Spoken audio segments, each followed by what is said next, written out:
তো বন্ধুরা, অনেকটা খোঁজাখুঁজি করার পর এবং দাম দর করার পর অবশেষ হচ্ছে আমরা একটা নৌকা পেয়েছি, আর যার ভাড়া পড়েছে হচ্ছে 900 টাকা। এবং আমার সাথে হচ্ছে আরও 2জন যাচ্ছে, আমরা মোট 3জন যাচ্ছি এই নৌকাতে করে। প্রাকৃতিক সৌন্দর্য উপভোগ করতে করতে আমরা হচ্ছে সামনের দিকে এগিয়ে যাই।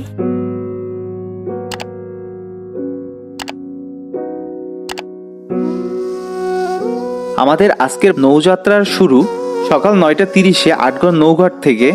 প্রথমে এই বড় খালের বেশ কিছুটা অংশ পার হয়ে আমরা ঢুকে পড়ব ছোট খালে। প্যারাবাজার দেখার পাশাপাশি বাংলার খাল বিলগুলোর আসল সৌন্দর্য দেখব খালের দুপাশের গ্রাম বাংলার সৌন্দর্য। এই তো সেই বাংলা, যেই বাংলাকে দেখে কবি জীবনানন্দ দাশ লিখেছিলেন, বাংলার মুখ আমি দেখিয়াছি, তাই এই পৃথিবীর রূপ খুঁজিতে চাহি না আর। চলুন সেই বাংলার রূপের কাছে হারিয়ে যাই কিছুটা সময়।